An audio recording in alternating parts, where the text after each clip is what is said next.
Gentlemen and female gentlemen, it is time for us to continue the lore dive into one of the most vastly acclaimed lore franchises of all time. In the honor of Game of Thrones, which only had 6 seasons, by the way. There was no Game of Thrones after season 6. And in honor of House of the Dragon, which is a complete banger. And in honor of me covering every lore that has ever been conceived, from Star Wars to Warhammer to Elden Ring to everything in between, I will consume all lore here on the Lord Nuxanor channel. Today we're talking about the most legendary sister fuckers in all of fantasy. That's right, baby. From brother to sister and back again. We are covering the goats. We are covering the Targaryen dynasty. All right, let's go. The whole fucking Targaryen lore. You know me, I do the lore deep dives. Let's go. All right, Wizards and Warriors. Wizards and Warriors, the rise and fall of the Targaryens. All right, here we go, the Targaryen documentary. We are diving into this lore pit, ass clenched and dick first. Sweet home Valyria. The Song of Ice and Fire is as the title suggests. God, I love a good... Every documentary needs a British accent. If he doesn't have a British accent, it's like... lose at least 10% of your documentary's watch time. I'm saying. I'm gonna start making documentary videos and just record them with a British accent. A dance between the physical manifestations of ice and fire. Yeah. I love how the Song of Ice and Fire is like a name of the series in George R.R. Martin's series, but it means so much more as you go into it. You think it's ice and fire because, you know, it's the people in the north, the ice, and the people of the fire, and the dragons, the bull fire, but there's like so much more to what ice and fire represents to. It's kind of goated. In this sprawling world of war, intrigue, and illicit magic, ice and brother fucking. Yeah, that is made manifest in the bitter wastes of the land past the wall, and the others who dwell beyond. Fire, however, is made manifest in the form of great-scale beasts and their platinum-haired riders. Yeah, dragging those nuts all over your face! God, if you fell for that, leave a subscribe right now. This is a special long-form video on the entire history of House Targaryen, where we'll cover everything from their earliest origins, their 300-year-long reign over Westeros, and their ultimate demise. Yeah! And you know, yo boy, Lord Nuxanor is here for all lore. Again, I am familiar with Game of Thrones lore to some degree. We've already done a lore deep dive in the history of Westeros. However, we are currently jumping into the Targaryens specifically in honor of House of the Dragon. And I will cover all of the magic lore in Westeros. That was one of the most highly requested videos. So I have a lot more to do. But the point that I'm trying to make is I love this franchise. And I also think that the way they developed this family line and the history of Westeros in general is one of the best fantasy world building of all time. It makes the Jew lore in Dune look like a joke. As we explore the history of a family whose history so poetically echoes its house words, fire and blood. Yeah. You might think that fire and blood would make good passwords if you were as mad as a Targaryen. Is this gonna be a sponsor segue? No way. Dude, what's so crazy is how you see the overlap between Elden Ring's lore and Game of Thrones lore. Like there are so many overlaps. Like Fire and Blood. Like it's not a coincidence that Mohg is in Elden Ring uses fire and blood magic that he attributes to the fire and blood god. Like there is so much overlap. It's terrifying. No, your digital house words need to be a lot more complicated to survive now. Yeah, my passwords are all, actually, I decided I'm not gonna tell you my passwords, but they are not as cringe as Fire and Blood, okay? They're dick and balls, all right? Dick and balls, no one will ever think that you are that pathetic, that you would call your passwords dick and balls, but you spell dick with a 1 and you can get through anything. Relatively recent phenomenon, beginning around 300 years ago. Fire and Blood, that's the kind of a password an idiot would put on his luggage. And ending only a single generation ago. However, the bloodlines of the silver-haired dragon riders are much older than that. And to explore the historical roots of House Targaryen's ascendancy, we must go back not centuries but millennia. To that end, we turn our gaze not onto Westeros, but her sister continent to the east, Essos, where the mighty Valyrian Freehold, the greatest civilization in the history of the world, once thrived. All right, dude, I'm locked in. I'm so ready to go. Honestly, what I find so cool about Valyria is that it lasted for about 5,000 years, right? So a 5,000 year history is kind of crazy if you think about it. That's older than that's as old as our recorded history, and that's how long Valyria lasted until the Doom. It's kind of wild to see the Targaryens today as they are just one tiny little speck of what what Valyria used to be. Around 5,000 years ago, many mighty civilizations blanketed the massive landmass of Essos, including the Tall Men of Nuxanor, the 1,000-jeweled cities of Vtube, and Old Geese, the Empire of the Golden Harpy. Okay, I know the Golden Harpy, guys. But what did he say? 1,000 feet tall, guys? During this ancient time, the Valyrian Peninsula was the backwater of Essos, with the Valyrians themselves being little more than humble shepherds. This, however... yes, it all starts as humble shepherds. Bro, I'm telling you, George R.R. Martin took so much inspiration for his lore of House of the Dragon and shit from the Bible. It's crazy. It's like, you know how every major biblical figure, like, started off as a shepherd? It's like Moses was a shepherd, and then saw a burning bush, became the leader and freaking destroyed Egypt. You know, like, every single... King David started as a shepherd. You know, every single guy. Jesus started as a shepherd. Like, it's kind of hilarious. Like, he's like, the Valyrians started as shepherds, found dragons, became gods, destroyed everyone. The doom happens. Like, holy shit. Would change when some of these humble sheepherders decided to brave the slopes of the 14 Flames, a ring of volcanoes on their native peninsula. There, living in those molten craters, the Valyrians discovered the sentient embodiment of power and flame, the dragons. How the Valyrians tamed the dragons is unclear. The process was... it's 5,000-year-old history. I mean, I love the idea that... I really like and appreciate and respect the idea that we don't have all the answers. So very often when you have a timeline that stretches for like 60 million years, like in Warhammer, for example, the way Warhammer tells the stories of like the War of the Skies or whatever, the War of the Gods, the old ones versus the Necrons versus the Catan, like in different fantasy settings, it tells you the stories objectively. Here, it's telling you the stories from the perspective of historians. So you're not going to get all the answers. Nothing is going to be 100% satisfactory, and also not everything is absolute fact. The War in Heaven, thank you, chat.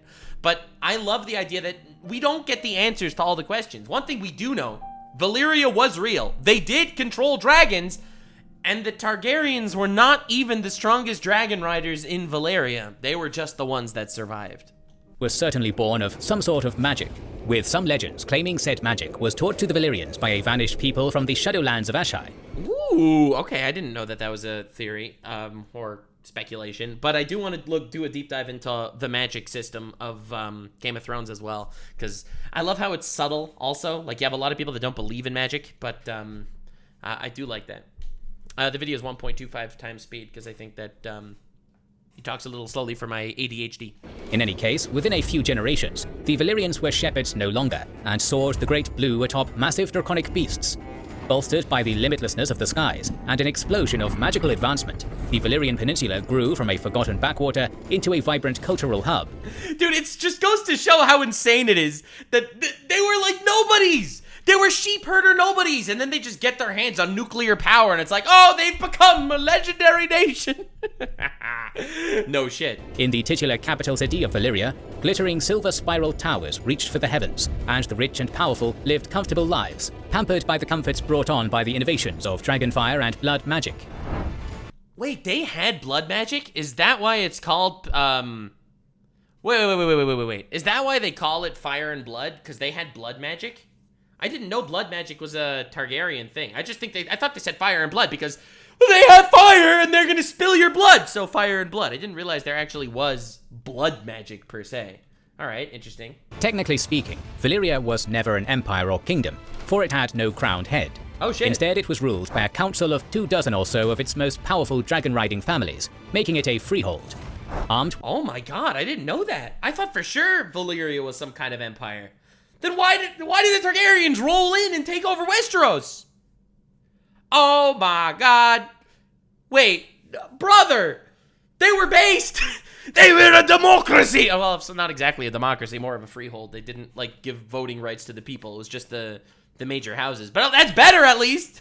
It's better than an empire! With the fantasy equivalent of weapons of mass destruction, it was inevitable that the Valyrians would eventually expand out of their native peninsula with conquest in mind. True. Ironically though, their path to imperial expansion began with them being attacked. Wary of Valyria's growing power, the slavers of Old Geese, who dominated most of Essos at the time, marched their lockstep legions into the Valyrian Peninsula 5 times to subjugate them.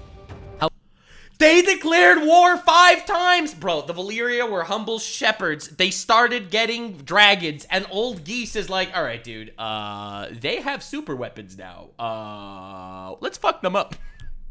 They declared war 5 times! Well, that means that they failed, but goddamn, not a Nux video without slavery. Shut up, chat! However, each time the Valyrians defeated the Sons of the Harpy, for they had dragons, and the Giscari had none. In the last of the Giscari Wars, the Valyrians obliterated Old Geese. Honestly based Valyrians. Dude, they attacked you 5 times. They literally attacked your nation 5 times. Fuck them up. Based Valyrians. Dude, get them out of my fucking continent, honestly. They're just right here. The ancient capital of the Giscari Empire, and annexed the lands around Slavers Bay. There, the Valyrians picked up the habit of slavery from the empire they had just vanquished. In the following... Well, that's not cool. They're like, we have technological advancements, they have technological advancements. Ours are dragons, theirs are slaves. Well, let's share. Oh, God. Centuries, the Dragon Lords of Valyria would spread their power and influence throughout nearly all of western and central Essos by right of conquest made possible by Dragonfire. Around 2,000 years ago... It's kind of wild that that Essos is so much bigger than Westeros. Like, that's wild. And obviously Valyria was the superpower. They had fucking dragons, bro. They had fucking dragons. It's like Attila the Hun was a very dangerous force, but if he would be going up against, nuclear bombs and hydrogen bombs and fucking F-16 jets, they wouldn't have been much of a threat. They annexed the northern hills of Andelos. The native peoples of that land, the titular Andals, thus fled in exodus across the narrow sea to Westeros. That's why the Andals went to Westeros! Oh my god.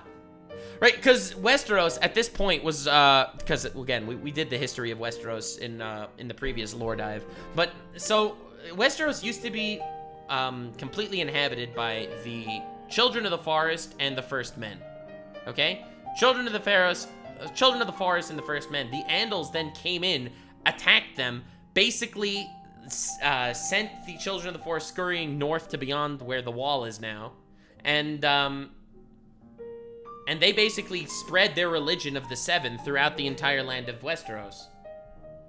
I didn't realize that the reason why the Andals invaded altogether was because the fucking Valyrians took over most of Essos with dragons. I had no idea that was true. That's insane. Valyria was literally on track to taking over the whole world at that point. Because only the Targaryens with 3 fucking dragons was enough to take over all of Westeros. So, this is nutty. Where they conquered the First Men and the Children of the Forest. Bro. To this day, the population of Westeros... Well, not all of them, right? The First Men still lived in the north. That's why the north still cares about the weirwood trees and all that shit. The old gods. But they did conquer the majority of the continent. Is of predominantly Andal ancestry because of this, with the exception of the north, where the... Actual colonizers. Like, unironic actual colonizers. I love the level of detail George R.R. Martin puts in the history. It's like, none of this even touches the show, None of this even touches the actual book or the show. This is all, like, 5,000 years in the past. And the fact that it's so detailed, it adds so much love to the world. It makes everything matter so much more and have such a much different perspective. God.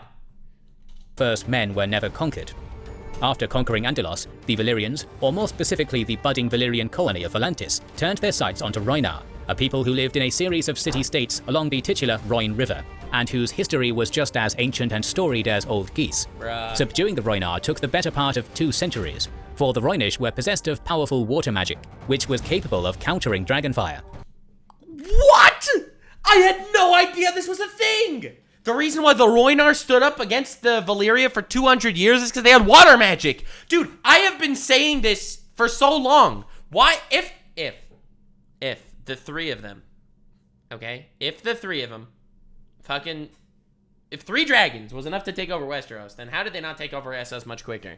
Well, they had magic in this time! They had active magic. I told you, I really wanted to do a deep dive into the actual magic system of Game of Thrones, and I'm definitely going to be doing that if this video has 10,000 likes. I'm also going to be over-analyzing every individual episode of Game of Thrones if it gets over 10,000 likes, so definitely, you know, do your part and shit. Power of one, power of two, power of many. If you should leave a like on this video, that's a terrible tagline. But anyway. However, about 700 years ago, a massive Valyrian army, accompanied by 350 dragons, the largest number of the beasts ever assembled, completely incinerated the armies of Rhoynar. Yeah, you don't say! 350 dragons! 3 were enough to take over this continent!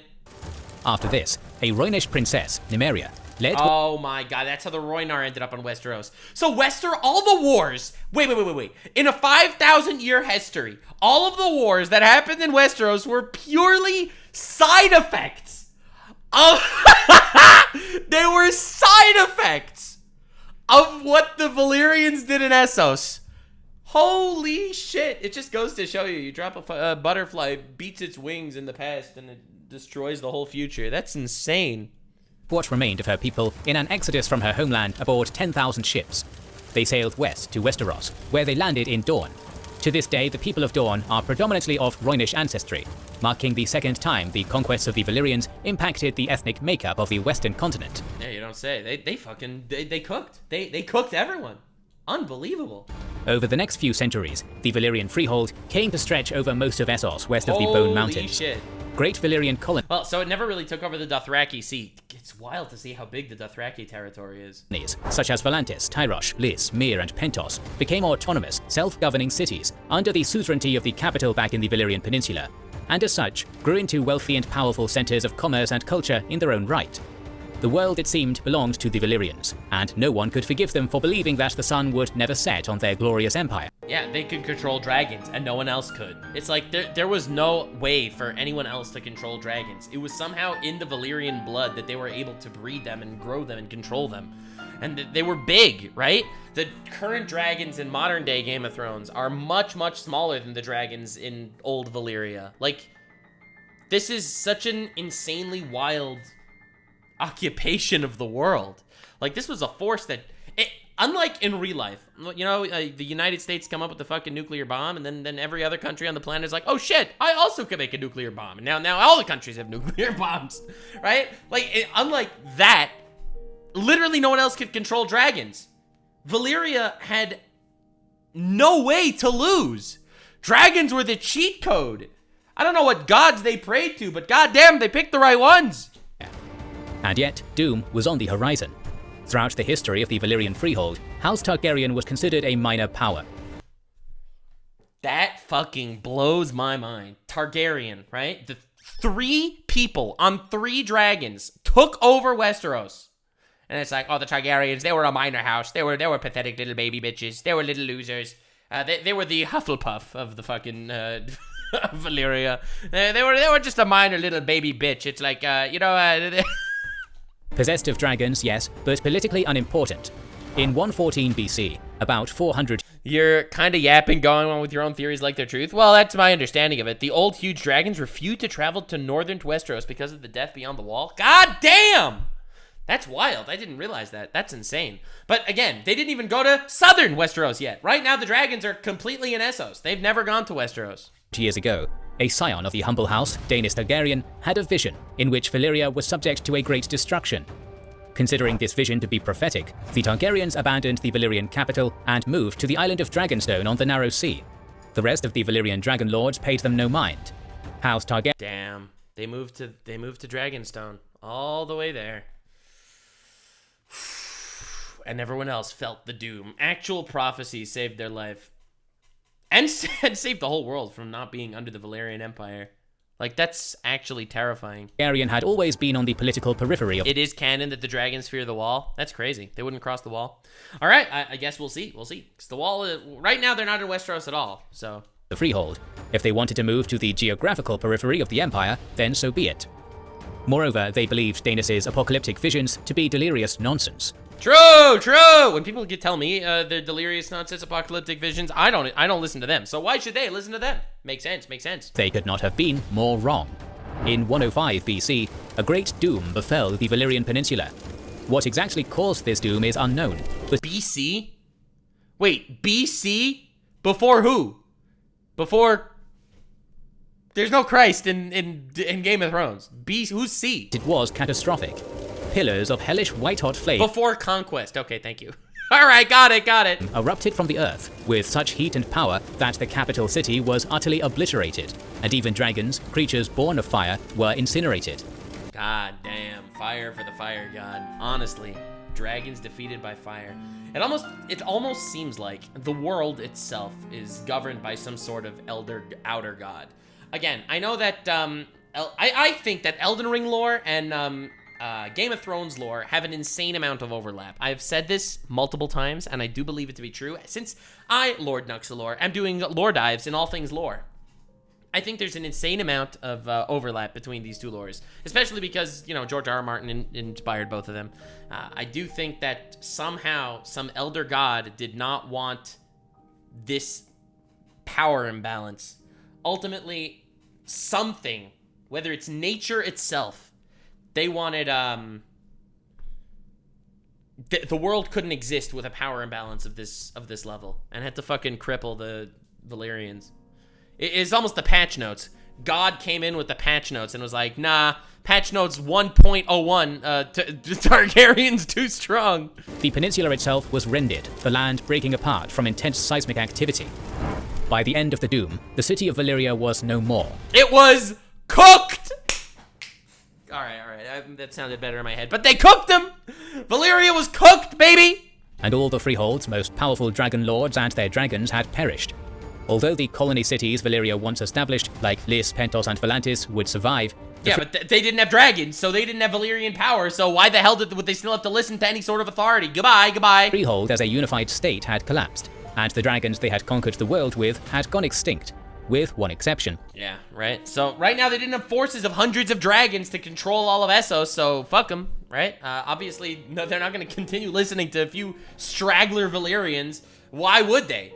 They didn't have dragons! Bye! And of course, the Doom is never properly explained, because one of the things I absolutely love about Game of Thrones lore in general, the deeper you look into it, the more you recognize how open for interpretation religion is in Game of Thrones. Like, you have a whole lot of different religions. In Essos, they worship the many-faced god and the golden harpy and shit like that. And in Westeros, they worship the Seven. They worship the old gods, the weirwood trees, and all that stuff. Like, are any of them real? I don't know. Open to interpretation. Are all of them real? Who knows? Are they just different names for the same governing forces? Who knows? It takes a much more historical look at religion, where religion is accepted by so many, but also scoffed at by so many. You have a couple of things that just make you look and question reality itself. Be like, I don't know, I almost like, what other explanation is there for something like this? It's mystical in some way or form. So when you have the Seven, just like in the TV show The Boys. All right, get out of here. Like the Doom is inexplicable by modern science. But at this point, who knows? Was it some sort of divine retribution? Was it just a coincidental catastrophe? Was the vision that she had, that the Targaryens had, actually madness that made them leave? Or were the visions that the Targaryen had actually some sort of prophecy? I don't know, and it makes it so much more interesting to look at the series from this perspective, where the mystical elements are open to interpretation. God, I love Game of Thrones lore so much. Like, it's actually masterfully crafted.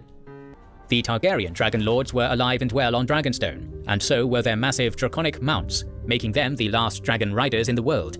Thus, the world looked upon the Targaryens with trepidation. Yeah, no shit, they had dragons. They turned their gaze back east and used their status as the world's last dragon holders to reform the Valyrian Freehold with themselves as it... Wait, what? The Targaryens went back from Dragonstone to the Valyrian Freehold to... Huh? I thought that's when they started attacking Westeros. Masters, or would they look west to new lands and new horizons? The Targaryens, with their dragons and their allies, Houses Valyrian and Celtigar, now controlled the crucial trade routes from Westeros to West. Damn, alright, so this is Dragonstone, where the Targaryens are, House Targaryen, and as we've learned in our latest lore dive, these three heads are the three Targaryens that survived with dragons. Then you have House Valyrian, that's the black guys with the white hair in House of the Dragon, right? They aren't dragon riders, they're seafarers, mostly. House Celtigar are the crab guys that in House of the Dragon Season 1 got wiped out by the Targaryens, if I remember correctly. but I could be wrong. But just trying to keep track of everything here. Dude, shout out to House of the Dragon for literally bringing Game of Thrones back to its former glory. To quote my GOAT from House Valyrian, the guy that was in charge of House Valyrian, history doesn't remember blood, it remembers names. God fucking damn it, that's a bar. That is a bar! Sauce. It isn't a Nux stream without a genocide. Alright, we're banning everyone in chat. We're banning everyone in chat. Despite this, the Dragon Lords of Dragonstone took little interest in Westeros for the next 100 years. I am so surprised by that. Again, this is why we do the lore dives and the deep lore in all of the Targaryen history. I thought for sure that this is when the Targaryens just took over Westeros. This would all change with the birth of Aegon, who was born in 27 BC and had two sisters, the older Visenya and the younger Rhaenys. God, fuck. Dude, these guys were such legends. Then you remember that it was him with his two sisters. They had many children together. You're like, what the fuck? I'm like, whoa! Whoa! Oh, no, it's like there was the legendary Aegon and the legendary Rhaenys and the Visenya. They had a loving relationship. They got along incredibly well. We absolutely love how united they were. Nothing weird happened at all. Yeah, anyway. It was Valyrian custom to marry brother to sister. Ah! I thought... No! Alright. So Aegon married both. That's... Oh! It was customary to marry our sister, so he married both of his sisters. Let's freaking go! Now, this is based. Andrew Tate would do this. This is classic Andrew Tate. Now, this was a Conqueror. In their youth, the siblings began to occasionally visit Westeros on their dragons as guests of several... It's not an extreme without incest. Can you guys please go away? Can you go away? Oh my god, my chat, you people are evil. God! Local lords. Westeros was divided into 7 constantly warring kingdoms. In the north, the Stark... Right, 7 kingdoms. Right. Dude, they were constantly warring. They were a whole other world, bro. Oh my god. Starks ruled from their castle at Winterfell. Yeah. To the far south in the Dornish deserts, House Martell reigned from Sunspear. The gold-rich Westerlands were dominated by House Lannister, while the... And as the Lannisters' famous quote, "A Lannister always sucks the longest cock." We all know that famous Lannister expression. Neighboring House Gardener held dominion over the fertile lands of the Reach, and the mountainous realm of the Vale belonged to House Harrenhal. Closest to Aegon's sphere of influence were House Hoare's expansionist kingdom, and that of the declining Storm Kings of House Durrandon. Right, they ended up getting wiped out. From my recollection of my lore dive in the history of Westeros, at some point the Baratheons take over here, and the Baratheons were related to the Targaryens, which was huge news to me personally, but that's wild. They had once ruled half of Westeros, but their realm had been chipped away at by their neighbors for decades. Yeah, the Andals showed up, the other guys showed up, the Rhoynar showed up. Dude, this entire continent is just collateral damage of the Valyrians fucking over Essos. Leader of Hoare, Harren the Black, had almost completed a colossal castle named Harrenhal, and would soon be able to pursue new conquests in the Stormlands. Alright. Fearing this threat, Argilac Durrandon sent an envoy to Dragonstone, offering his daughter's hand in marriage, along with the land from the God's Eye to the Trident as a dowry, attempting to establish the Valyrian... Shit. Wait, the reason why the Targaryens ended up in Westeros is because someone asked them for a political alliance? They were invited into Westeros! And they took over the whole continent! Oh my god, if this isn't classic fucking humanity, I don't know what it is. As a buffer between him and the Iron Islanders. However, Aegon instead offered marriage with his friend and rumored bastard brother, Orys Baratheon. And that's how the Baratheons took over Storm's End. Angered by this insulting proposal, Argilac cut the hands off the envoy and sent them back to Aegon, stating, "These are the only hands your bastard shall have of me." What a fucking idiot. Oh my fucking god, what a moron. So the Baratheon, well, what later was known as the Baratheon, the Storm King sent an envoy saying, well, you can marry my daughter if you help me in this war. And he's like, no, your daughter can marry my bastard brother. And he was like, oh yeah? Cut the hands off, send them back. That's gonna be your brother if you have anything to say about it. Yeah. Let's antagonize the people with dragons due to pride. Dude, if this isn't like peak humanity, I don't know what is. Nothing like ego to... Your daughter? Ew! We only bang our sisters. In response, Aegon summoned his friends, allies, and bannermen to Dragonstone.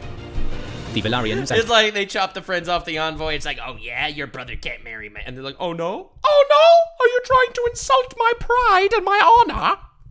I have dragons! Celtigars answered their lord's call dutifully. They were joined by the Emmons and Masseys, who despite being sworn to the Durandons, had closer ties to the Dragon Lords. Well, yeah, everyone has closer ties to the Dragon Lords, because the Dragon Lords are fucking dragons.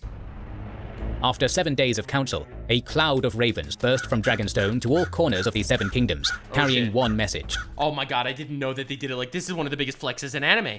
From this day forth, there would be but one king in Westeros. I didn't know they had balls this big! Bro! I thought they just, like, snuck attack. Dude, they have dragons. I thought they would send their dragons to 3 points of Westeros. They would attack 3 different points, burn down 3 major castles. Like, I thought that was literally how they do it. The absolute power move. They sent out 1,000 ravens to warn everyone. This is not how you do war, but this is how you do big balls. I guess if you have dragons, you could fucking, oh my god, this is insane. Biggest flexes in anime. Those who bent the knee would keep their lands and titles. Those who resisted would be humbled and destroyed. Oh my god! These are 3 people! 3 dudes with 3 dragons. This is insane. Dude, can you believe one of the biggest flexes in the history of fiction is just a random ass backstory for 300 years before the actual story starts? They said, we will unite you under one king. Oh my god! Brother! This is fucking crazy. I have a dragon, your argument is invalid. In 2 BC, Aegon set sail from Dragonstone with his sisters. 2 BC, 2 years before the conquest. 3 dragons and a few hundred to a few thousand retainers. This was the force which landed at the mouth of the Blackwater Rush and proceeded to encamp on the largest of 3 hills in the area, starting the construction of the Aegon Fort. The Aegon Fort. God damn! This man was like the ultimate Giga Chad. Bro is on the fucking Emperor of Mankind grind set. This is insane. The Targaryen would-be king quickly constructed a makeshift palisade and dispatched Rhaenys and Visenya on their dragons, Meraxes and Fagar, to secure nearby castles. Brutal. Rhaenys captured Rosby without a fight, and Visenya... You don't say they have dragons! They have dragons! What were they thinking? Visenya was attacked briefly until she showed Vagar's power, and the... Bro. They resisted for like 30 seconds. The defenders surrendered. Yeah, no shit. Nearby houses Darklyn and Mooten saw the threat and marched south with 3,000 men to attack Aegon. Dude, that's adorable. That's adorable! Beachhead. The Dragon Lord placed Orys in command of his ground forces, while he descended on the enemy from above on his own dragon. Bael the Dread! The monstrous Balerion, the Black Dread. Yeah, I know what I said.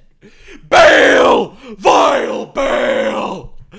I will destroy you with harpoons! Dude, what's the quote? What's the Egon quotes from fucking Elden Ring? I've already mentioned this, but Elden Ring's Egon is 1,000% a reference to, like, Egon fights Bael the Dread, and this is Aegon flying Balerion the Dread. Like, that is not a coincidence, right? Like, dude, but I love it so much. The Bael dialogue. Curse you, Bael! Like, dude, this is the actual NPC voice lines. You tell me there is no relation here, okay? You tell me this is not related. God, I love it. I hereby vow. Yeah, you will rue this day. Behold, a true Drake warrior, and I, Egon. God, I fucking love this guy so much. Your fears made flesh. Solid of scale you might be, foul dragon. But I will riddle with holes your rotten hide. With a hail of harpoons. I love him. With every last drop of my being. God, what a legend. No, they killed him. They killed Egon. Bael. No! You shall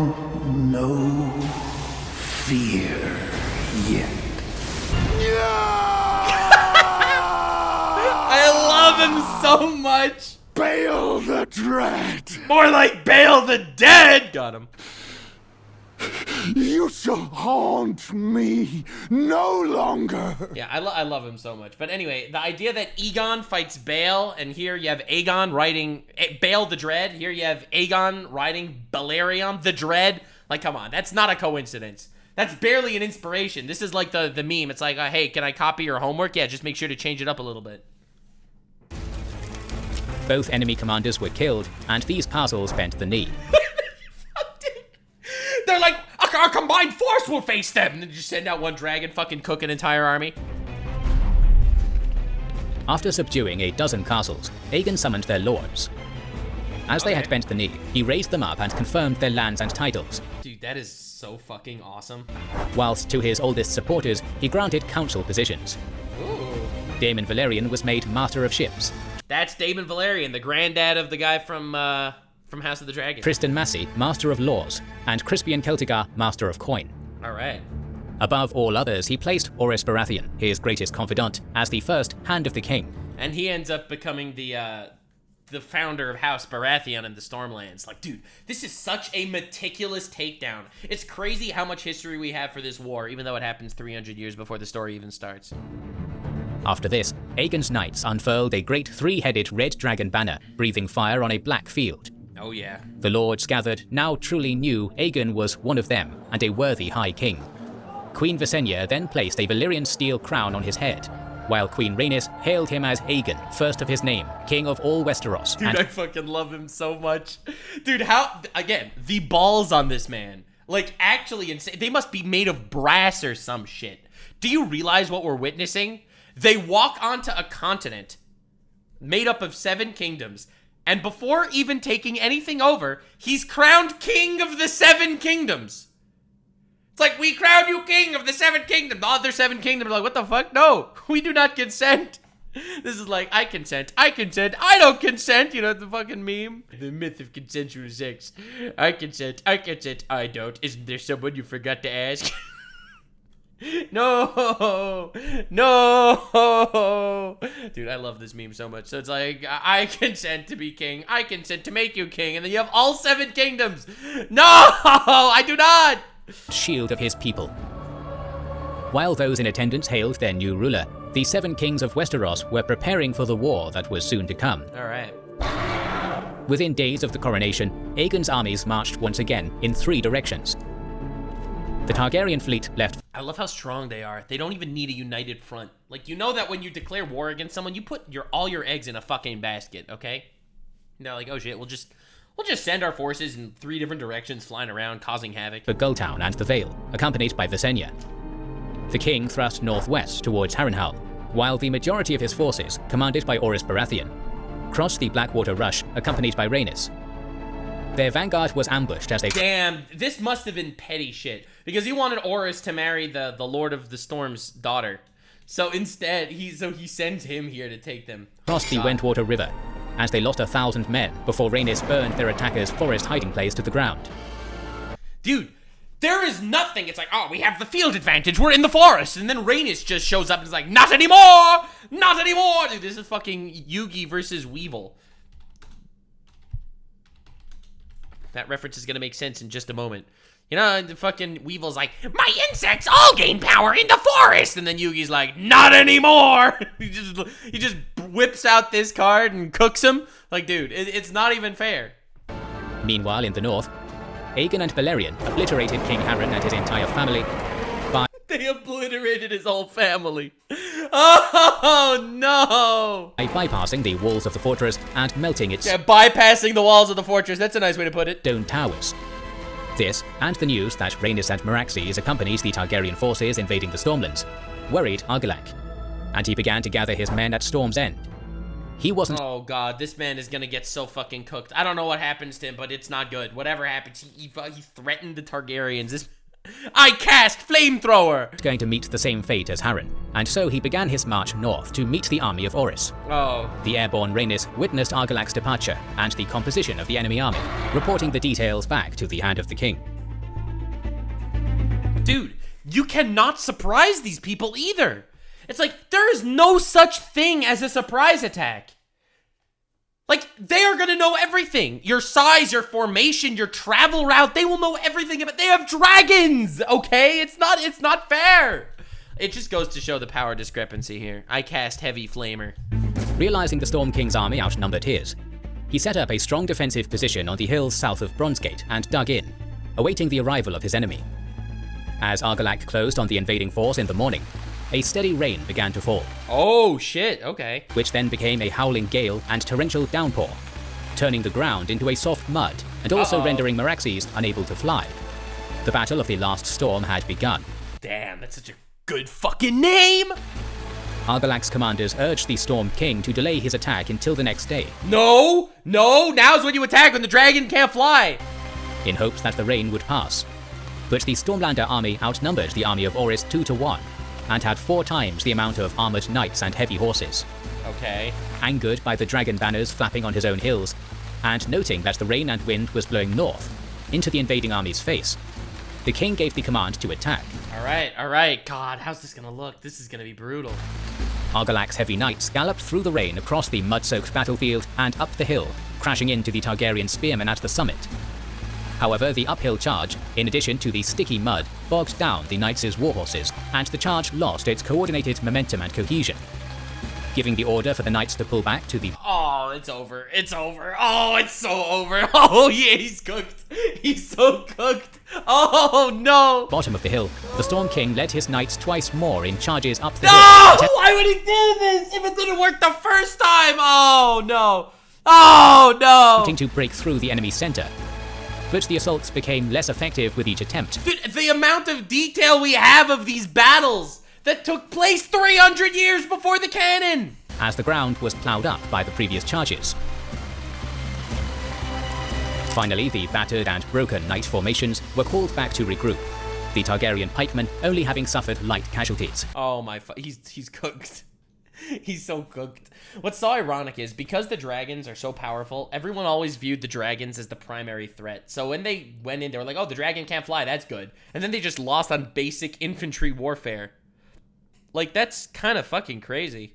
Like, their infantry isn't nothing to scoff at either. Instead, the king's army sent its spear-bearing infantry up the hill. Oh, they're fucked. Are you gonna send spearmen up a muddy hill? To attack the enemy flank. And with the invaders blinded by the heavy rainfall, that's adorable. They did not see Argilac's men until it was too late. Orys's archers attempted to shower them with a rain of arrows, but the weather had made their bows useless. The hills anchoring the Targaryen left and right flank fell to the enemy. Oh shit. And reserves from the center had to be sent to bolster the line. Then, Argilac led his knights in a final charge up the hill, which broke the enemy center. Oh god. But they now crashed against Rhaenys and Meraxes, and the Dragon Queen proceeded to slaughter the knights of the king's personal vanguard. Fuck, dude. All that.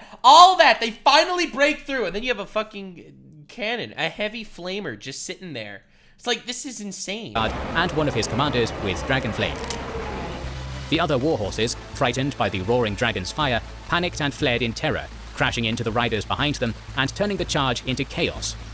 Bro. King Argilac himself was thrown from his saddle, but continued to battle on the hill. Oh no. The Targaryen forces now gained the upper hand, and Orys Baratheon charged down the hill towards Argilac. Oh, this is gonna be this is gonna be crazy. It's gonna be brutal. He says, hey Argilac, I'm gonna wipe out your army, I am going to kill you, I am going to marry your daughter, and your grandchildren are gonna have my last name. This is like so disrespectful, it's insane. Who had slain many soldiers by himself. The invading commander offered a final chance to yield, which was refused.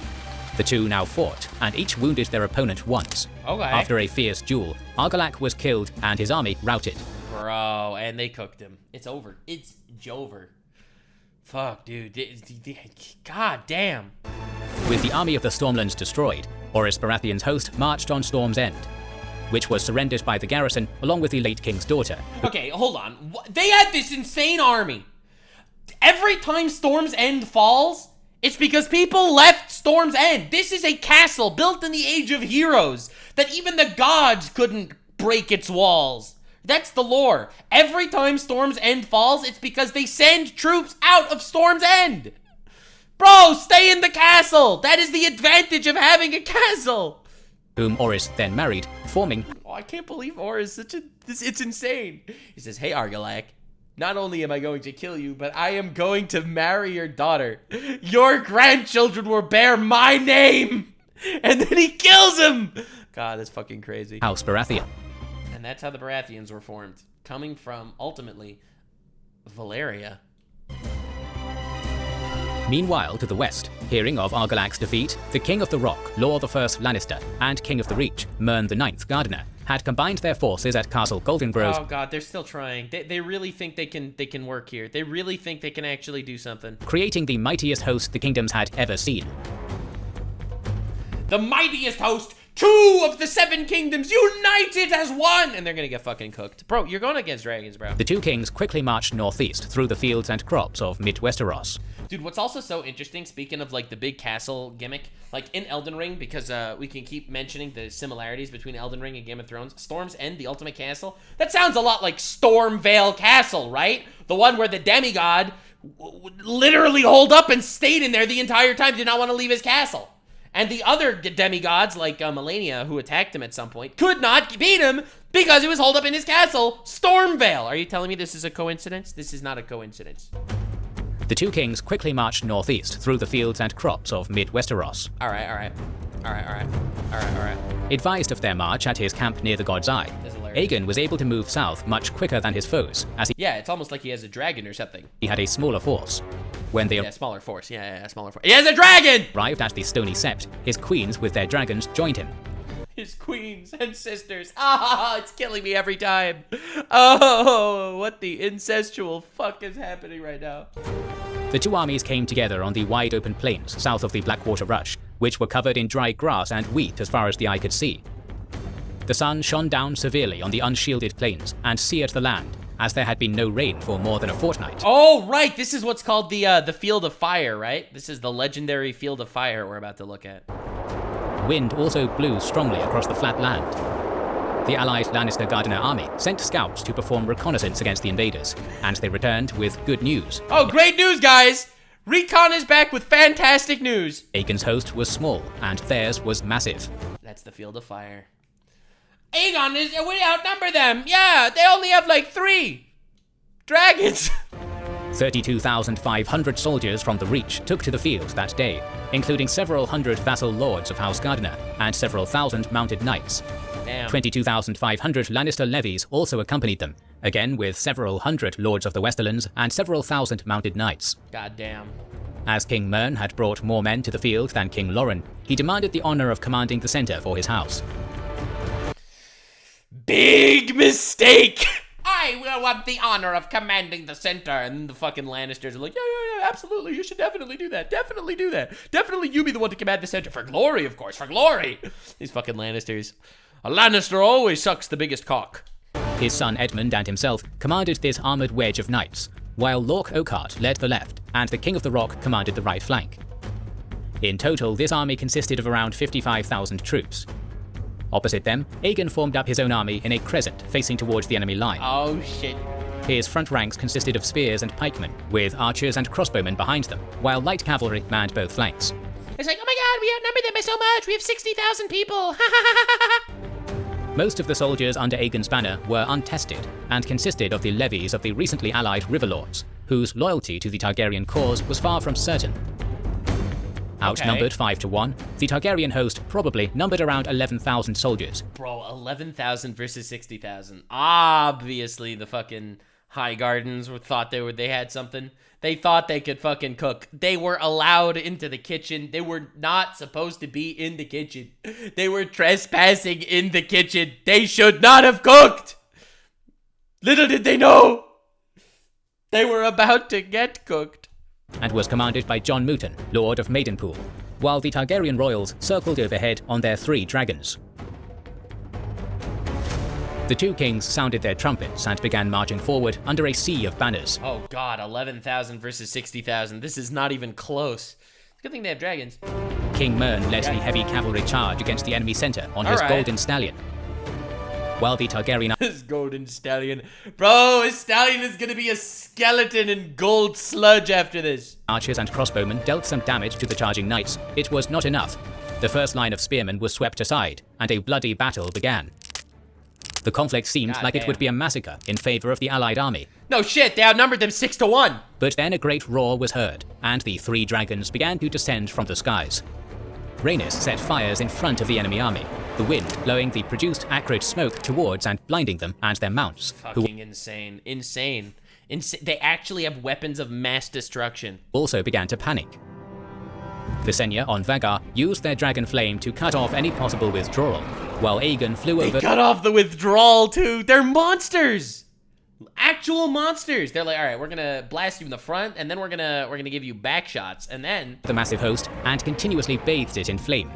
Dude, one in the front to stop their progress, one in the back to stop them from retreating, and curse you, Bale! Just flying back and forth, just eviscerating and incinerating them. It's like Godzilla versus Kong. It's like Godzilla versus Tokyo, okay? It is not like that. The remainder of the Targaryen ground force, who were safely upwind of the conflagration, waited with bow and spear, ready to make short work of the burned and burning men periodically emerging from the inferno. Oh! By the end of the day, over 4,000 allied soldiers perished in the dragon fire, and over 20,000 suffered burns, while another 1,000 died by conventional weaponry. The Targaryen force suffered less than 100 dead. God damn, 11,000 versus 60,000. They lost 100 men. Oh my fucking god, dude. King Mern and his entire family perished in the inferno, while they had the glory of leading the charge. Oh, lucky them. The King of the Rock promptly the Lannisters were like, oh, I have noticed a new large cock to suck, and I am here to proudly proclaim myself as Lord Lannister, the sucker of cocks. Bent the knee to Aegon. What a good man. The victor marched to secure Highgarden, and eventually installed House Tyrell as the new Lords of the Reach. Oh, so that's how the Tyrell got in charge, because the previous Lords of the Reach got fucking cooked in the Conqueror, in the Aegon, what was it called? The Conquest. A few months later, both King Torrhen Stark and Shara Arryn pledged their loyalty. Based, right? That's the king who knelt, right? That's how he was known, because since we did the Westeros lore. The king who knelt, that was the Stark king that was like, yeah, you guys have dragons? We're gonna make peace. Although Dorne continues to resist for over a century, the Targaryens ascended to the Iron Throne of Westeros. It's kind of ironic that the Dorne were the ones that were able to hold back, because the Dorne, as we've already seen, were established by the Rhoynar, the ones that fought off Valyria for 200 years because of their water magic. I wonder if somehow the Dornians, those guys were somehow able to hold them off because of their ancestors were the Rhoynar, and the dragons somehow sensed that or knew that, or maybe they had some sort of water magic at that time, even though they were in a desert. I don't know, it's interesting. After bringing 6 out of the 7 kingdoms of Westeros under his rule, King Aegon I Targaryen enjoyed a 4-decade-long reign over the massive realm which he and his sister wives had won by the right of Dragonfire. Won by the right of him and his sister wives. Oh my god, there's so much wrong with this sentence. The Seminole Conqueror's regime was a relatively prosperous one. Aegon Fort, the wooden palisade built upon the site of the Targaryens' first landing, was torn down and replaced with a structure more befitting of a king. Wait, the Red Keep was Aegon's fort? Damn. Red Keep. Over time, a vibrant and prosperous city grew around this seat of royal power, known fittingly as King's Landing. Damn, I didn't realize King's Landing in Game of Thrones was all built over Aegon's fort from his first contact with Westeros. I mean, obviously it's very fitting, and it's technically not part of any of the previous 7 kingdoms, and it definitely works as some sort of unification factor. That's really dope. Targaryen rule was now more or less uncontested from Old Town to Castle Black. Yeah, bro, Targaryen rule. And that's how they took over a fucking continent. Turns out, all it took was super weapons. However, while large swaths of Westeros prospered peacefully under their rule, the reign of the House of the Dragon would remain defined by its house words, fire and blood. In 4 AC, Aegon continued where he had left off, seeking to bring Dorne, the last independent kingdom of Westeros, under his rule. Alright. However, classic. Not happy with 6 out of 7. Fire and blood, more like blood and ego. God damn! The great lords of the other 6 kingdoms had marched to meet the Conqueror's dragons on the open field, and been drowned in hellfire as a result. The children of Rhoynar refused to engage. I told you, they were the Rhoynar, the ones that came from Essos originally, who held off the Valyrians there. The winged weapons of mass destruction on the Targaryens' terms. Hiding amidst arid hills and desert sands, the Dornish fought like snakes in the grass, stubbornly refusing to submit, even as their cities, towns, and castles were burned. Okay, the music is way too loud in the background. My guy, you missed up the mixing. Editing in this video has been stellar, primo, awesome, but holy shit, that the music is way too loud in the background. From on high. Then, remarkably, in 10 AC, a Dornish scorpion ballista managed to pierce the eye of Meraxes. They developed the Scorpion Ballista! Honestly, it makes so much sense, because if you think about it, the Rhoynar fought off Valyria in Essos for years, for 200 years. They must have developed some sort of weaponry to hold off the dragons. Water magic ain't enough to take down the dragons. They can fucking fly, okay? This isn't hydro pump, okay? It's not Blastoise, use hydro pump. I mean, it makes sense, and it's beautiful that they developed these ballista back in Essos, and the information and schematics were probably passed down to the Rhoynar, so the Dornish were able, they knew that meeting them in the field of fire, that's not gonna work. 100 years ago, our grandpappy in Essos got conquered that way. So they dug their roots and they made the Scorpion Ballista. That makes so much sense. Sending the massive she-dragon and her rider, sister Queen Rhaenys Targaryen, plunging to their deaths. God damn, and she got smauged. That's how they killed the dragon, God. It was the first time a dragon had been killed in battle on Westerosi shores. 4 years later, a defeated Aegon withdrew his troops from Dorne. Damn, they were afraid to fly their dragons. They were just overconfident. They knew that they could just win every army and every conquest and every battle because they had this unparalleled advantage, that is dragons. The Dornish had anti-dragon weaponry. That's why they were able to hold out so long. Leaving the conquest of that stubborn kingdom as a task for his descendants. Aegon the Conqueror died in 37 AC, succeeded by his eldest son, Ennis the First Targaryen. Damn, so he lived a healthy life. Bro cooked. Took over 6 kingdoms. Established the Targaryens as a fucking powerhouse for the next 300 years. That's pretty awesome. Immediately, the young king faced no less than 5 rebellions. Oh! Dude, everyone thought that, oh, Aegon's dead, we can rebel now. Oh, he was the dangerous one. It's not the fact that, you know, they have dragons. Of which being perpetrated by the militant branches of the Faith of the Seven, who considered the Targaryens' habit of marrying brother to sister an intolerable sin. Weird, huh? Bro, he consented and she consented. So I'm just saying that everyone consented. Bro, that's messed up. The Faith of the Seven? Oh, God, dude. Oh. I consent. I don't. It fits very nicely. But, like, honestly, obviously, they all hated the Targaryens. They fucking took over the country 40 years ago. No one likes that shit. Especially because the Targaryens never actually agreed necessarily to worship the Seven. The Faith of the Seven, which was brought here by the Andals some 500 years ago. More, 5,000 years ago. Like an insane... The Church of the Seven is the governing religious order of the entire southern Westeros. These rebellions were eventually crushed, although at the cost of the lives of King Ennis and his heir. God damn, holy shit. In 48 AC, the throne passed to King Jaehaerys I Targaryen. Wait, Jaehaerys? Is that the king in House of the Dragon? Is that King Jaehaerys? The guy with the mask on half his face? Who ruled for a marathon 55 years, during which time he made peace with the church, and more or less stabilized the Targaryens' hold over all Westeros sans Dorne. However, as is the nature of the world of ice and fire, stability never lasts long. Alright, everyone's saying no, I know. No, that was Viserys, right? Viserys was the king in House of the Dragon? God damn it.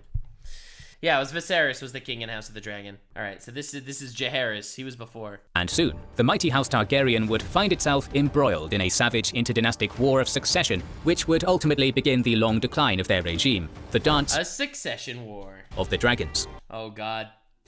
Wait! Jaehaerys was the king before Viserys. Jaehaerys, he's the guy, he had a wife, and was, when he died, he wasn't sure to give it to his wife, or, okay, we'll see. At the centennial of Targaryen rule. Alright, yeah, that's what we're talking about.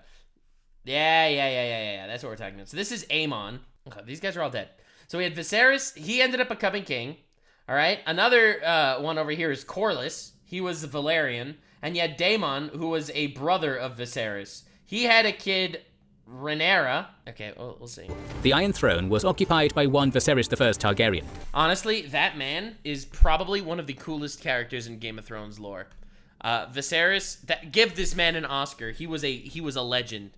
Let me just show you this man's quote. It's so powerful. Viserys He was for sure one of the coolest fucking characters in Game of Thrones. Like, honestly, just a good man. I want to find the line, but I can't find the line. But the idea of him just bringing peace to his family, only for a next generation to fucking ruin everything based on a misunderstanding, is brutal. He was a real king. He's one of the coolest characters out there. Whose wife, the queen... Right, Corlys wasn't in the succession. They were thinking about Rhaenys being it, but then it was like, a queen, a woman ruling the country. Enma Ironvertex had borne him... Maegor the Cruel was the third king, and he beat up and disarmed the Faith Militant. All right, so I guess you skipped that part. But, yeah, so apparently before Jaehaerys was Maegor who wiped out the king. But currently, we're stuck in a very bloody succession war. ...was occupied by one Viserys I Targaryen, whose wife, the queen, Enma Ironvertex, had borne him no living sons.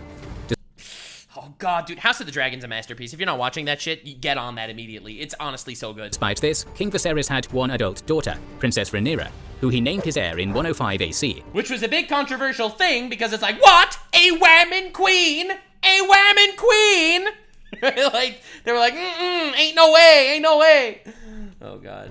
For her part, Rhaenyra was a clever and capable stateswoman who quickly embraced her role and began gathering support of many of the landed lords in her father's royal court. However, upon the death of Queen Arryn, King Viserys remarried, this time to one Alicent Hightower, with whom he had a son, Aegon. And here's where everything goes bad. Oh fuck. This created a quandary among the feudal lords of Westeros. Right, because it's on the one hand, the named heir is a woman. On the other hand, the other guy is not the eldest son and wasn't the named one. Among the Andals and the First Men, the law of male primogeniture predominated, by which a lord's eldest son was always the legal inheritor of his father's lands. By that token, there arose an issue. According to Westerosi succession laws, Aegon, son of King Viserys by Queen Alicent, should be the rightful heir to the throne. Yeah, but fuck Westeros laws, because you know whose laws really matter? The Targaryen ones, fire and blood, baby. However, despite it running against the custom of male primogeniture, the king had already named his eldest child, the female Princess Rhaenyra, to be his successor. Over time, two factions began coalescing within the royal court. One made up of the blacks and the greens, right? That's what they called them? Of notable nobles who supported Prince Aegon's claim to the throne, and one made up of other nobles who supported Princess Rhaenyra. King Viserys, a pleasant, humble, and amiable man. He was such a good man. He was not a perfect king. He was ultimately weak, but he was so strong where it mattered. This man is one of the greatest fictional characters I have ever seen.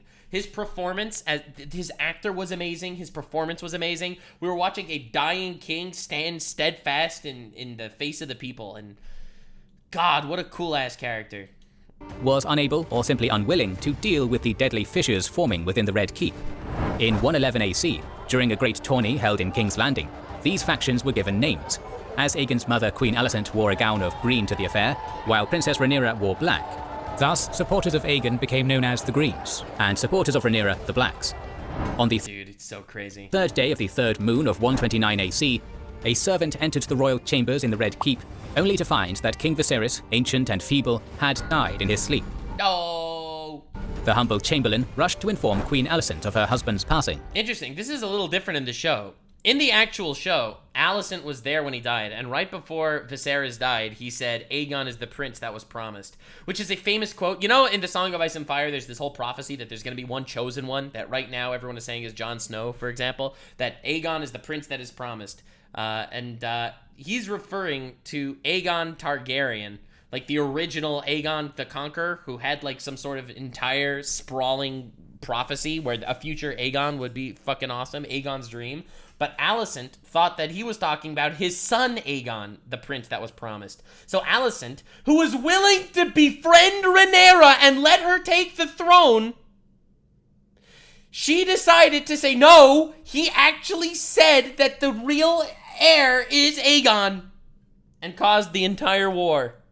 Should the late king's wishes have been honored, then Alicent should have sent a raven to Dragonstone Keep, the seat of Princess Rhaenyra, and informed her to come to King's Landing to take the Iron Throne as the king's chosen heir.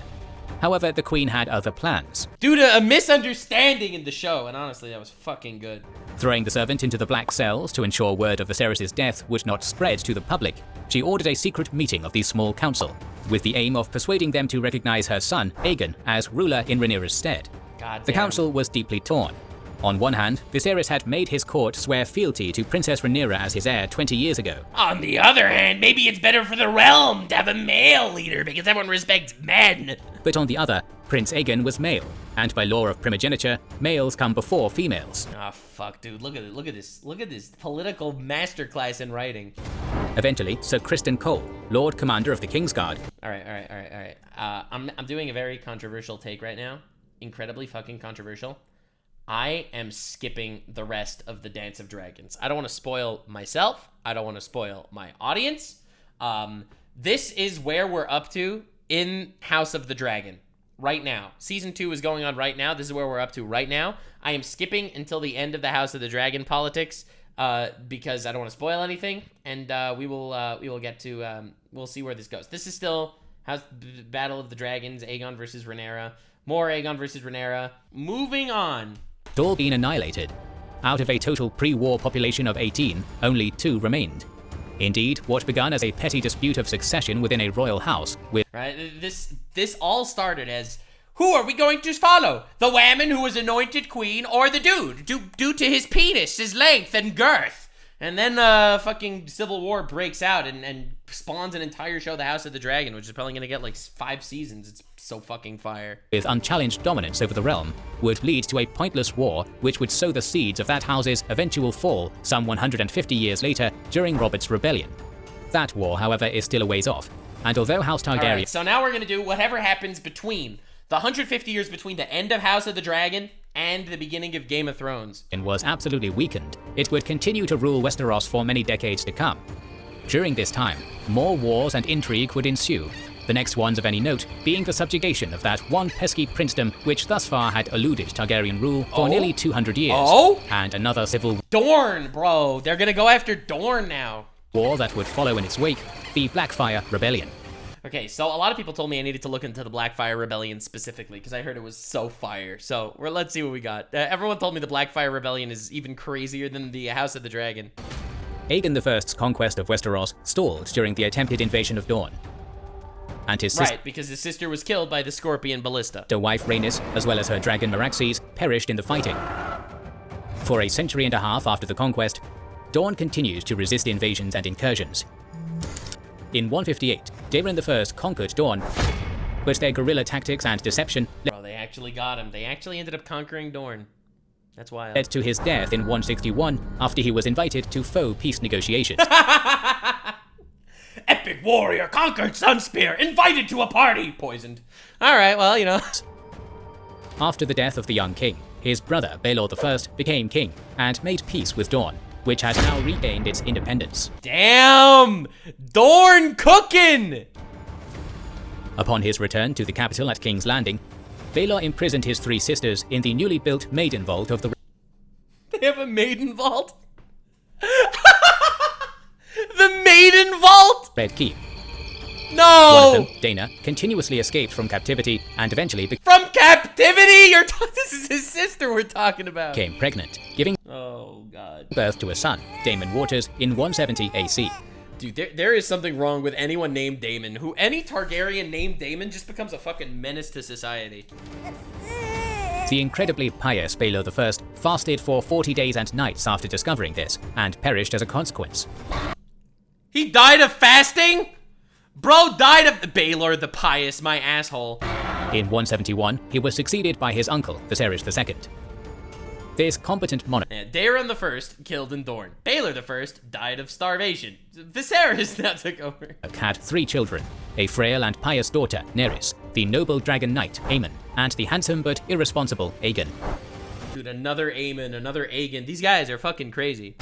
After a year of rule, King Viserys II is S tier? Bro, I am so excited. II died, supposedly of natural causes. Yeah, natural causes, sure. But rumors persist that he was poisoned by his son Aegon.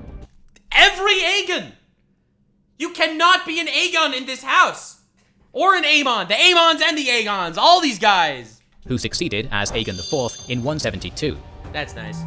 He immediately began to rule in an arbitrary and careless fashion, filling his court with opportunists, sycophants, and women who would allow the king to satisfy his lusts with them. God damn, bro. And all it takes is one bitchy fucking king. The rest of the kings were ultimately not even that terrible. Like, some of them were pretty brutal, but they weren't that bad. And this one just let power get to his head. And that's it.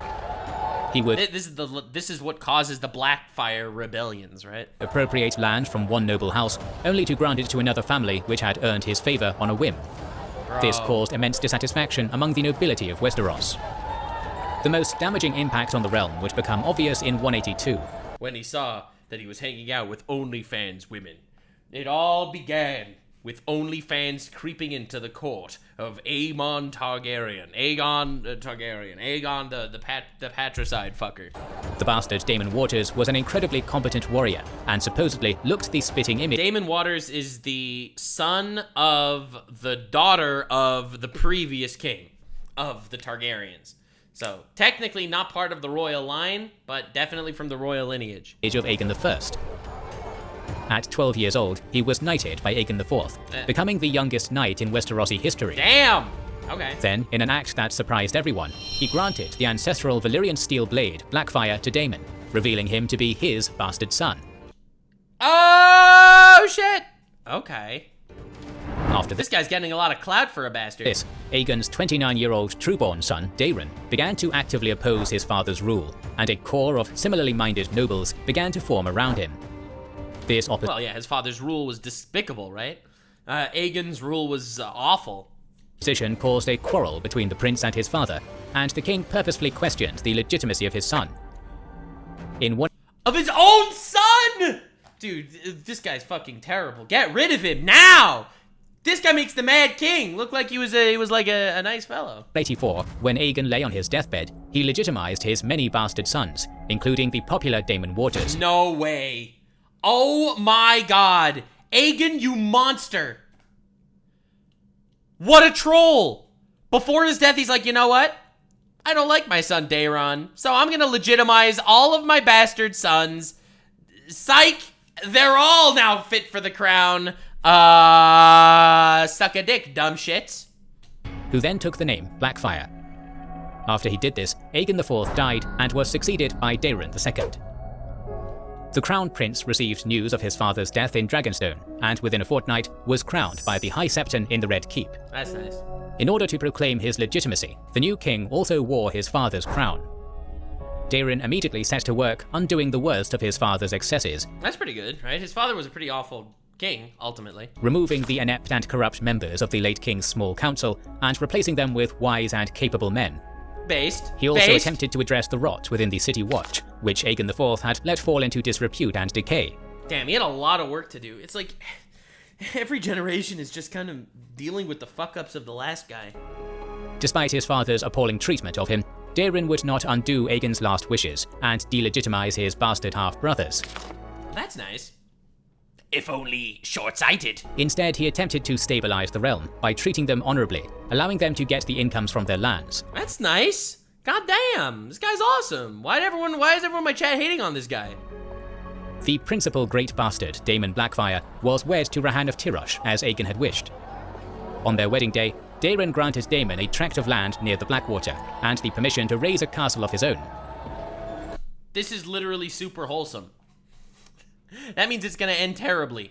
Every time something nice happens, it's like, oh shit, oh shit. Game of Thrones ruined weddings for me, okay? I can never watch the wedding in Fallout. The Fallout episode 1 comes out, there's a wedding, I'm like, oh fuck, everyone's dead. No, why? Why do you say that? Oh, weddings. Game of Thrones ruins weddings. There's no good wedding in all of Game of Thrones. Fucking every wedding. It is possible that the king did these things because he was kind and just. Sure. However, others say that he did them to assert his rule and legitimacy. Whatever the motivation, these efforts eventually proved to be in vain. Yeah, you don't say! You don't say. Nothing wholesome lasts in Game of Thrones. Another key aspect of Daeron's reign was the final unification of the Seven Kingdoms. After 2 years of negotiation with Dorne, an agreement was reached.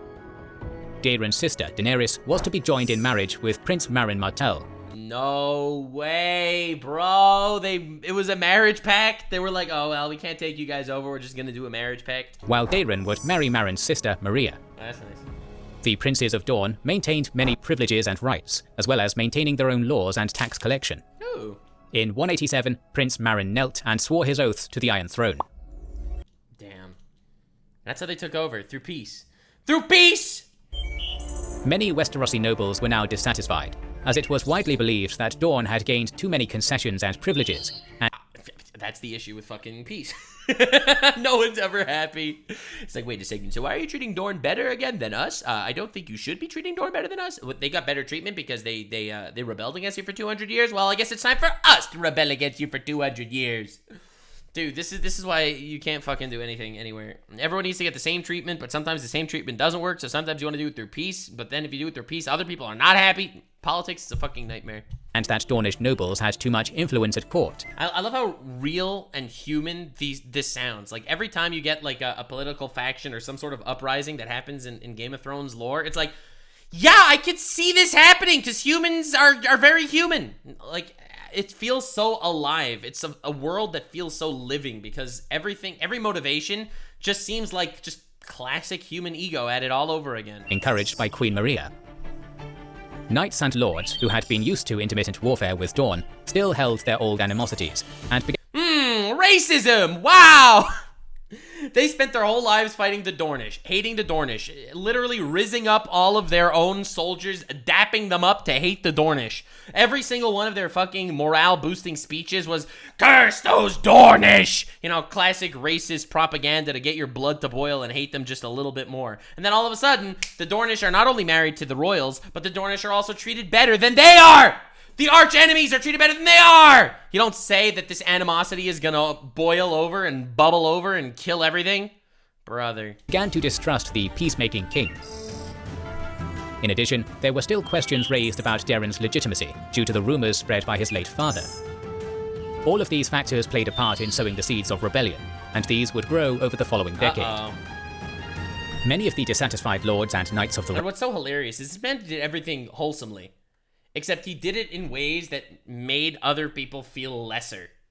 Dude, you can never make everyone happy. It's so fucking brutal, but that's just reality. You can never make everyone happy. Realm would seek out the exemplary Daemon Blackfyre. And honestly, the sooner people realize they can't make everyone happy, the better their life is gonna be. I don't know, I just saw this whole drama on with Brad Taste in Music, some YouTuber guy, took a picture with H3H3, people were canceling him because they hated H3H3, and he just completely fucking spinelessly cucked out, saying, "I knew it was my style, I was just trying to make everyone happy, I'm so sorry, I will bend the knee and I will suck the cock." You know, like, dude, you cannot make everyone happy, stop trying so hard! Blackfyre. Two of these nobles, another bastard of Aegon IV, Aegor Bittersteel Rivers, and Sir Damn. Bittersweet Rivers. Bittersteel Rivers. Quentin Fireball Ball played a Quentin Fireball Ball! Dude, fuck, these names are sick. Key role in convincing Daemon that he was the rightful heir, and the latter gradually became convinced that he should claim the throne. Damn, and all it took was a little bit of animosity and disdain. The people started saying, "Oh, no, we don't like Daeron, we don't like Daeron. Daeron is bad for this reason, Daeron is bad for that reason." And Daemon, the guy who, the bastard son that became legitimized, even though he was supported by Daeron, Daeron kept his legitimacy. He gave him land, he gave him a castle, he gave him a noble marriage. And even after all of that, Daemon, after hearing what's going on, everyone's whispering in his ear, "You deserve more, you deserve more, you deserve more!" He decides, yeah, I do deserve more. Dude, fucking power corrupts absolutely. It's so brutal, but it's so based. The young Blackfyre himself had ample reason to be dissatisfied. The status of a bastard began to anger him, and there were rumors that the marriage of Daenerys, whom he loved, caused him to loathe King Daeron. In the early weeks of 196, Daeron received word that his half-brother intended to declare himself king within a month. Oh god, dude, he hears that he's gonna fucking betray him, and he hears that he is fucking betraying him, and that's it. It is not known how this knowledge reached him, but it is likely that another of the great bastards, Brynden Rivers, alerted him. Dude, every single time! Brynden Rivers. Wasn't Brynden Rivers the Raven guy from Game of Thrones? Like the guy that the fucking... As soon as the king was informed of Daemon's Blood Raven guy? Intentions, he dispatched his elite guard, the King's Guard, to arrest the would-be usurper before his plans could progress any further. And he didn't do anything yet, so you're arresting him on a thought crime right now. Yeah, he wanted to maybe make himself as king, but you heard a rumor and you sent someone out to kill him? You send someone out to execute him before his crime? Well, then you're not punishing him for a crime he committed. If he thwarts this, then he has every legitimate reason in the world to want to betray them. Oh my God. God, dude. This ain't right. This ain't right. God, this is like Palpatine all over again. Bro stands in front of the Senate and he's like, the Jedi have made an attempt on my life. I will declare the first galactic empire. And everyone's applauding him. They're like, bro, they attempted to kill you? For what? However, Daemon was forewarned by Sir Quentyn Ball. With his help, the claimant to the throne escaped the capital. Those who supported Blackfyre's claim used this attempted arrest as the catalyst for war. That's it, baby. Everything becomes a catalyst for war. Everything is a propaganda push. Everything. If he wouldn't have sent someone out to assassinate him before the war started, there might not have been a war because he might not have gotten banners to his side. This is just classic conspiracy, baby. Classic conspiracy. God. Claiming that the king had acted against his brother out of nothing more than baseless fear. Baseless fear. Right, that's what they could say. You could paint a narrative however you want. It's like in House of the Dragon, a kid was killed, and they immediately blamed it on Rhaenyra, even though it was not Rhaenyra. Just for the political purposes. Just so that they could fucking grandstand and tell the world that, yep, it was Rhaenyra, she's evil, she kills babies, you know. And then everyone's like, oh my God, Rhaenyra is evil. You know? It was this final event that ignited the first Blackfyre Rebellion in 196.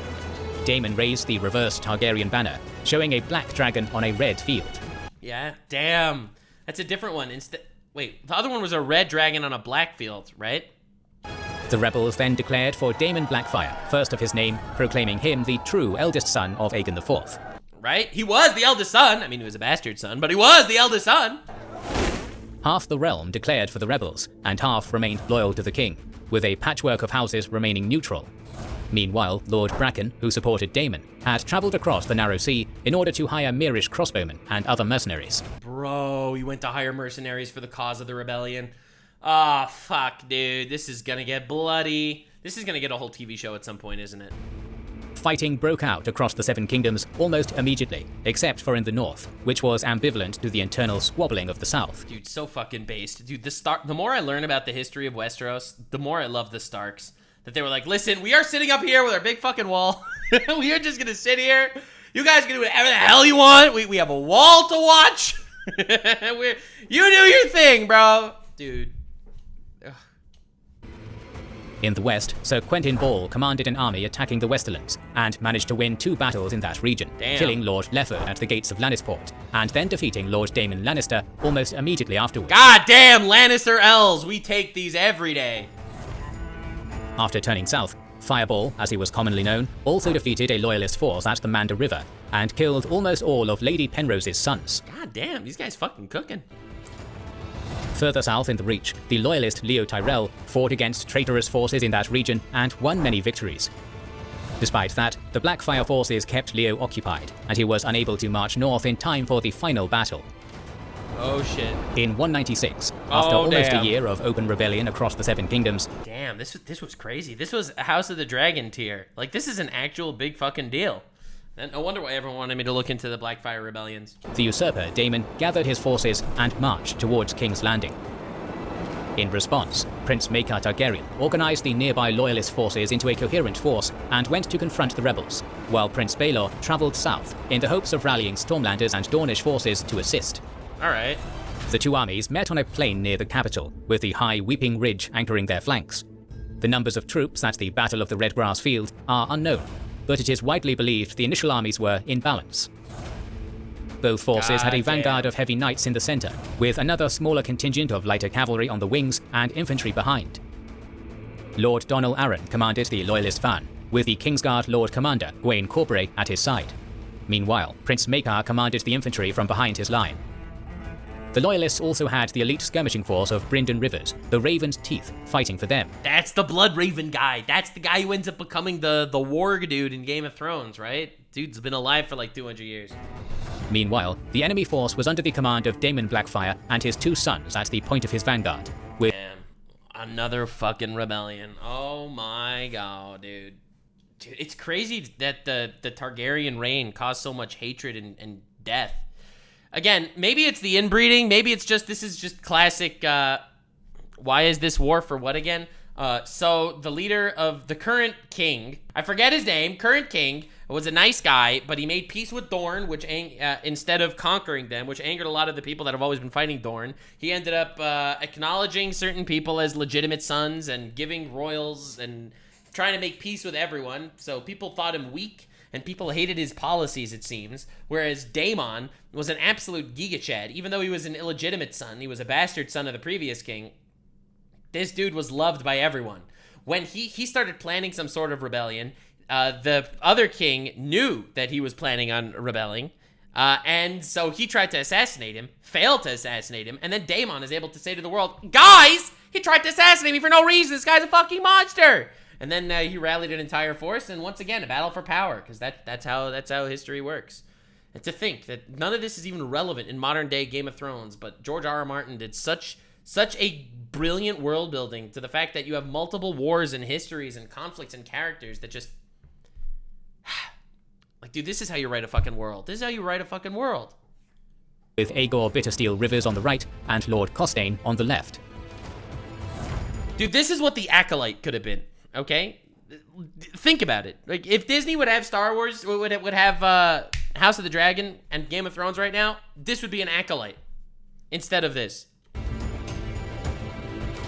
The usurper began the battle by charging with his vanguard into the Loyalists' cavalry front line. Daemon and his elite warriors were unstoppable, cutting the opposing vanguard to pieces and scattering the remains to the rear. God damn!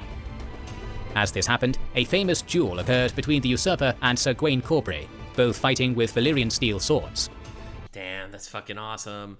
Valyrian steel swords. The Daemon, the usurper, versus Gawain, the leader of the Kingsguard. The fight went on for many minutes, before Daemon managed to severely injure his opponent, leaving him blind and bleeding. God damn! Oh my god! Rather than breaking the Loyalist line, he then stopped in his tracks, ordering his men to take the Honourable Sir Gawain to the rear so he could receive medical assistance. No wonder why they all liked him. He was a genuine hero. He was a hero. He let power get to his head and to start this whole rebellion, but he was a good man. God, dude, it makes it so brutal. By this time, Brynden Rivers and his elite company of archers had mounted the Weeping Ridge and stood ready to attack. Oh shit. Seeing the Blackfyre assault succeeding, he ordered his longbowmen to rain arrows down around the reversed Targaryen banner. Daemon's elder son Aegon perished first under the hail of missiles, followed by Daemon himself. They killed him by sniping him with archers? Oh my god, Daemon, you mad lad. Daemon Blackfyre, absolute mad lad. Treated his opponent with such dignity. But Brynden and his fucking bitches, just, God. His younger son Aemon then took up Blackfyre, but Brynden slew him as well. With their leaders and vanguard decimated by the Loyalist archers, the rebels gradually began to flee. However, Aegor Rivers, who had commanded the right flank at the beginning of the battle, was able to rally the fleeing soldiers into a countercharge at the royal forces, while he fought a duel with Brynden Rivers and took— Yeah, it's just fucking over. Bro, you cannot defeat horsemen with archers if they're charging at you. —one of his eyes. Damn. And they got him. It appeared for a moment as if this might break the royal forces, but then war horns were heard from the rear. Prince Baelor had entered the battlefield with a host of Dornish and Stormlander. Oh god, the fucking Blackfyres are cooked. Is this the end of the Blackfyre Rebellion? Just one tragic loss? Looked like it was winning. They got sniped from the side. They managed to somehow get forces back! And crashed into the rebels from behind. At the same time, Prince Maekar ordered his army to charge the enemy front, which crushed them between his anvil and Baelor's hammer. Bro, and that's it. Fuck, man, that's a the amount of strategy that went into this war, and we're not even gonna see it on screen unless they make this a show spin-off at some point. That's brutal! The buildup of all these characters, this one decisive battle. 10,000 men died on the Redgrass field, a victory which ended the first Blackfyre Rebellion. First? How is there a second? And secured— They wiped out his bloodline! King Daeron's rule. However, Aegor Rivers managed to flee the battle and escaped to Essos, where he would form the Golden Company mercenary group. That's who made the Golden Company? The Blackfyres? The Golden Company are the legendary mercenaries in Game of Thrones. He also took with him the 5 surviving sons and several daughters of the dead Blackfyre claimant. Well, never mind. They did not end the bloodline. This, ladies and gentlemen, is why you end the bloodline. While the first rebellion had been quelled, the Blackfyre pretenders continued to plague the Seven Kingdoms until Maelys the Monstrous died at the hands of Sir Barristan Selmy. Malin the Monstrous! That's a name and a half. God damn, Barristan's fucking awesome. He was the Kingsguard, the Chief Kingsguard in the era of Game of Thrones. In 260 AC. The Blackfyre Rebellions, along with the final demise of the dragons, weakened the Targaryen dynasty and made it vulnerable to those ambitious enough to challenge them. Damn, so that's when the dragons died out, at this era. Bro. Oh, fuck. That was the end of the dragons. They were weak, they were battered, they've just dealt with 2 brutal civil wars in the last 100 years. The Targaryens themselves, honestly, if I was fucking Robert, I would want to get rid of these guys ASAP too. I get why they hated the Targaryens. 300 years ago, they conquered the entire country. The entire continent, rather. They united 7 kingdoms under them. They fucking had civil war after civil war, bringing every single other nation involved in their familial disputes. God, what a glorious history. But the real end of the Targaryen dynasty came with Aerys II, whose reign started off well, but the Mad King became worse with his progressing madness. And you know why a lot of people said that he was mad? You know why a lot of people said he ended up going insane? It was a certain thing that happened to about half of the Targaryen kings because, you know, all that sister fucking. Yeah, that's right. Finally caught up to all the inbreeding, finally caught up to those bastards. Freaking thing in the pure blood? Alright, dude. Now you know the consequences. Makes half your people goddamn insane. Oh, pure blood, they can control the dragons, but half of your lineage are absolutely in nutcases. They're crazy. Yeah, ladies and gentlemen, don't fuck your sisters. You heard it here first. Leading to the rebellion led by Robert Baratheon, supported by Jon Arryn and Eddard Stark. The events of this rebellion and their aftermath are covered in our other series on the history of the world of Ice and Fire, and you can find a link to that video in the description. Hell yeah! We're planning to cover the battles of many other fantasy, sci-fi, and space opera universes, so make sure you have subscribed and pressed the bell button. Hell yeah. Dude, honestly, banger video. Great editing, great everything. Wizards and Warriors, goddamn cool fucking channel. I loved all of it. Good shit. And ladies and gentlemen, this was the lore dive into the Targaryen dynasty. And 10,000 likes, and I will do more lore dives in Game of Thrones shit. Game of Thrones lore, Game of Thrones magic systems. I have a lot to do. There's a lot to be done. Thank you all so much for being here. I do appreciate you. And remember to stay weird, fam. If you made it to the end, click one of these 2 videos, which also will definitely get me canceled. See you live on King. Stay weird, fam.